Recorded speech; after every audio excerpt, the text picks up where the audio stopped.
My husband cheated with my sister. I cut ties with them all. Years later, everything changed. My world shattered not once, but twice. First, when my husband betrayed me with my own sister, and again, years later, when I delivered the ultimate blow, proving that karma, sometimes, can be served with ice in its veins. This isn't just a story about infidelity, it's about a lifetime of injustice boiling over and a moment of pure, unadulterated satisfaction. You see, I'd already been through this kind of pain. Years ago, I found out my first husband was cheating with my sister Star. That was it. I divorced him, cut off my toxic family, and started over. Fast forward 6 years, and I was genuinely happy. I'm married to Ryan, my real Ryan, 32M, and we have a relationship that's truly solid. We've had our ups and downs, like any couple, but we've always grown stronger. Things were good, really good, until about 8 months ago. That's when Star, my 28-year-old sister, decided to blow back into town. She'd been living it up in Florida since she was 18, but her long-term boyfriend had apparently dumped her, leaving her totally broke. The details were vague, but she claimed he'd been cheating with men. It sounded far-fetched to me. I'd only met the guy 3 times, and he just didn't strike me as someone leading a double life. I tried to reach out to him once, just to see what was up, but found myself blocked. So I let it go. Star moved back in with my parents, Gina and Jimmy. For the first month, she couldn't find work. So, being the person I am, I tried to help. I suggested Ryan, my amazing husband, might have some connections at his company. He's pretty high up, so I figured he could pull some strings. And he did. Star landed a position in his department, a job in her field. Looking back, that was the first crack in the dam. Now, a little backstory on my sister and me, we've never been close. She was always the golden child, especially for our mom.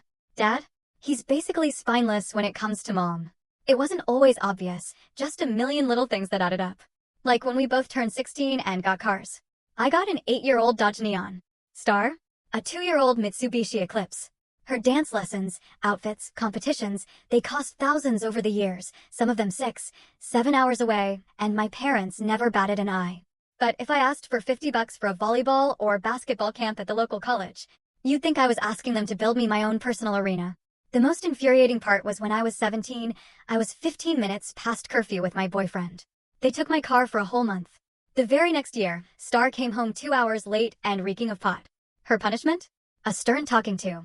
Honestly, I wasn't sad when she left for college and decided to stay in Florida. I actually felt a sense of peace. Despite all that history, when she started spending more and more time at our house, I thought, maybe this is it.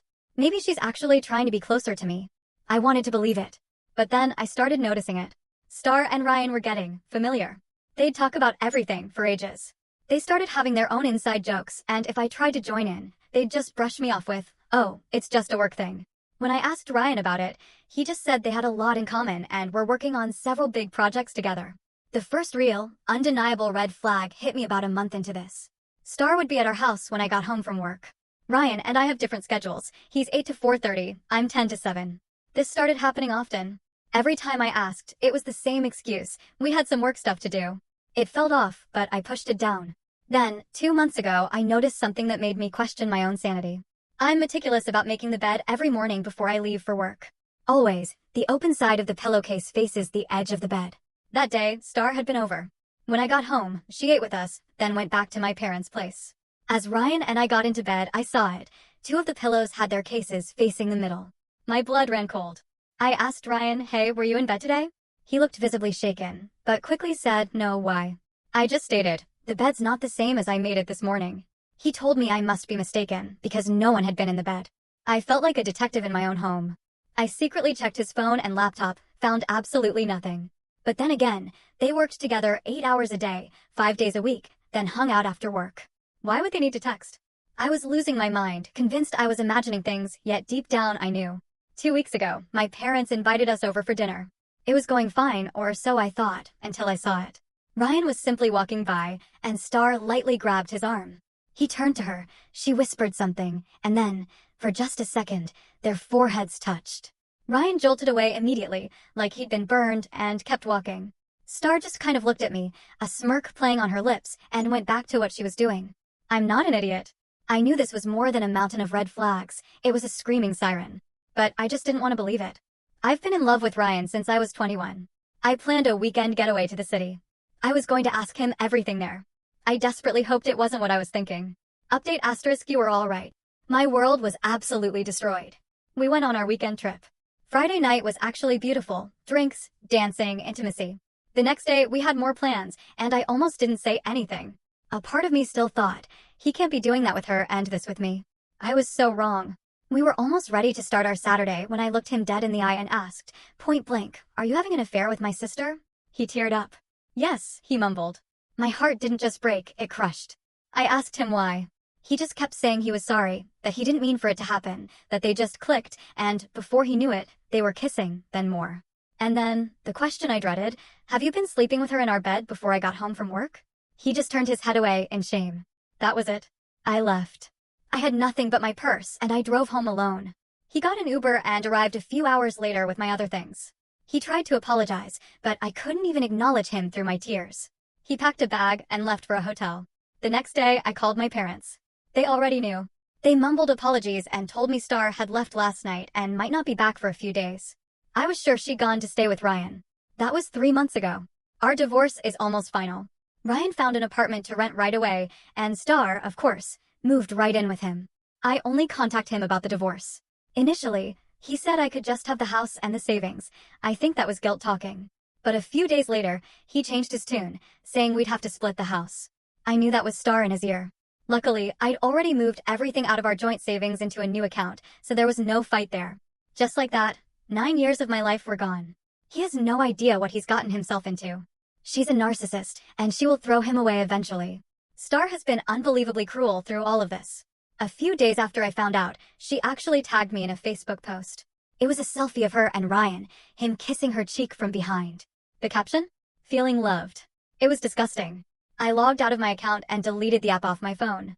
About an hour later, she texted me, "Sorry, sis, didn't mean to tag you. No hard feelings, I hope we can still be close. You'll meet your soulmate someday too." I blocked her. I blocked her on everything I could think of. My parents haven't been any better. They pretended to be sympathetic at first.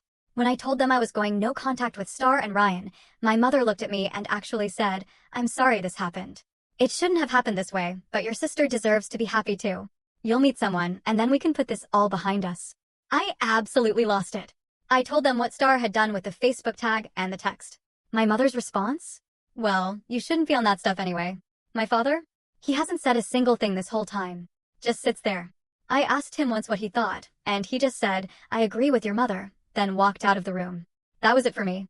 I am going full no contact with them too. The house will sell soon, and I'm moving to a different state. I'm not telling any of my family where or when. They don't deserve to know. I'm just done with all of them. I wish them all the absolute worst. Update, for years later. Hey everyone, I know it's been 4 years, but buckle up, because we've had some major situations happen. First, an update on me. I'm engaged. It took a lot of therapy, a whole lot, to get myself back out there. I tried dating right away once I settled in Minnesota, went on one okay first date, and then I was shown just how much of an insufferable jerk he was. I swore off men forever after that. That's when I finally went to therapy to process all the trauma from the betrayal by my husband and sister and the complete abandonment by my parents. It was a brutal year, but it was worth it. Because then I met James. He's 37, a chef, and he and his fraternal twin brother, Jack, own this amazing restaurant and bar that's doing incredibly well. And yes, he has the same first name as my dad, LOL, but James? He is wonderful. I am so excited to start a future with him. Enough about me. Now, I have to tell you about the sheer audacity my former family had. Roughly 9 months after I left, I was totally no contact. I hadn't told them where I moved, only a few close friends and a couple of cousins I trusted. One day, I came home to my apartment, and there it was, a wedding invitation in the mail. It was for the wedding of Ryan and Star. The invitation featured this ridiculously gross picture of them hugging in a sunflower field. And with it, a letter from my parents. It basically read, "You need to forgive and put all this behind us. We know things didn't go the best, but we're a family and families work through problems." The kicker? They even claimed Star wanted me to be a bridesmaid, just like she was for you. What the actual F? That letter reopened all sorts of old wounds. My therapist got a lot more business because of it. Today, I actually find it hilarious, but back then, not so much. I didn't respond. The only thing I did was figure out which part of my extended family had let my ex-family know my address, and I cut them off too. Zero tolerance. That brings us to the most recent drama, just last week. Ryan, of all people, showed up at my apartment. James and I don't live together yet, but that's changing very soon. Ryan looked good. Too good. Like he was trying his absolute best to look presentable. I just stared at him. What do you want? I asked, my voice flat. He started, I just want to talk. I'm so sorry for what I did. Star and I are divorcing. I figured out she was unfaithful our whole marriage. Surprise, surprise. I don't expect you to take me back, but we should talk and get some closure for both of our sakes. I did a double blink. He'd completely lost his mind. I looked him right in the eye, and every ounce of rage and hurt and finally, pity, poured out. No, I said, my voice low and steady. I give you no closure. You made your own bed. Did you really think that golden hoe of hers that has had more visitors than the holiday and was suddenly going to put up a no vacancy sign just because you put a ring on it? You're even dumber than I thought. I forgive nothing. I want nothing from you. I don't care. I'm better off now, and that will always be the case. You can go to hell. Then I turned and walked back into my apartment, locking the door behind me. Immediately, I called my landlady. She's the sweetest old lady in the world, and we've gotten pretty close over these 4 years. She knows all about my past marriage. Ryan was still loitering in the hallway. A few minutes later, her 2 nephews, who helped maintain the grounds, were there. They politely, but firmly, let Ryan know he was not welcome and was on a banned list. If he returned, the police would be called for trespassing. I was hoping that would be the end of it. It wasn't. I have a fairly easy 9 to 5 work schedule now, and because of that, I often go to the restaurant on nights James is managing. I don't get in the way, I just hang out, enjoy the few minutes here and there he can spare me. I've become good friends with a lot of the staff, many of whom are James and Jack's family. It's really the family environment I always wished I had. I was there the very next night when Ryan, incredibly, walked in and just came and sat at my table. It was a slow Tuesday, and James immediately noticed him and came over to check on me. He recognized Ryan from photos I had shown him. Ryan stuck his hand out to James.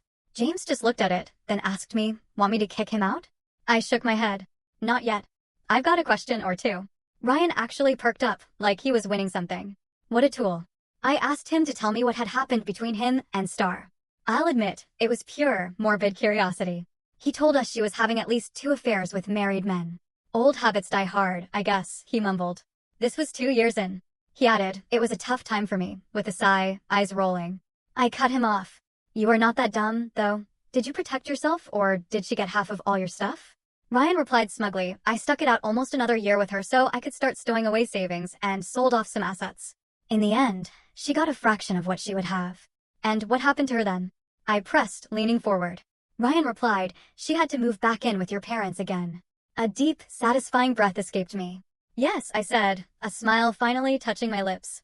Thank you. That's what I wanted to hear. You can go now. James, bless his heart, immediately backed me up. Ryan, you heard her. Out of my restaurant. But no, I want to, Ryan started. I cut him off, my voice sharp. No forgiveness, no closure. I just wanted to know my loser sister was back living at home. Get out. James stood and pointed emphatically at the door. Ryan looked around and saw he was being glared at by the bartender and 2 members of the waitstaff. He finally stood up, tucked his tail between his legs, and turned towards the door. James started, and if you ever come back, Ryan quickly interjected, yeah, I know. Cops, trespassing. He scrambled out. After he was gone, almost everyone around me came to check on me. It was nice and a little embarrassing. My future in-laws, who I absolutely adore, called me. They demanded I stay with James for the next couple of days, just to be safe. It was truly sweet. I have never had a family look after me like this. I haven't heard from Ryan again, and hopefully I never will. Final update. A mother of 2. Hi everybody. I honestly didn't think it would happen, but I have another update for you all. First, on me, I am now a 41-year-old mother of 2 amazing boys, 6 and 2 years old. James and I are doing incredibly well. I now work as a part-time office manager for the restaurants, and a semi-retired James's cousin actually bought into the business. We opened a second location 3 years ago. It's been a lot more work, but with the 3 of them heavily involved in both locations, we're incredibly successful, and it actually affords each of them some much-needed personal time. It wasn't ideal, but I'm pretty sure I got pregnant with our first while staying with James when his parents demanded I do so after my last posting. Now they joke they always wanted to be grandparents, and it was all part of their plan. Now for the update that you're probably waiting for. After the last time Ryan tracked me down, I figured it was only a matter of time before my parents or sister showed up. It didn't happen right away. I actually eased up some, feeling like I had a strong, full support system around me, and I rejoined social media. I stayed no contact with much of my original family, including extended relatives, but I also didn't have any illusions that they wouldn't be able to find me if they truly tried. It wasn't until after our first son was born that I got my first message. It was from my mom.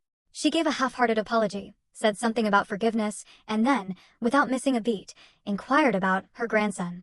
The implication that my child was her grandchild, after everything, I found insulting. So I replied, "You do not have any grandchildren. I am not your daughter, and thus my children have no relation to you.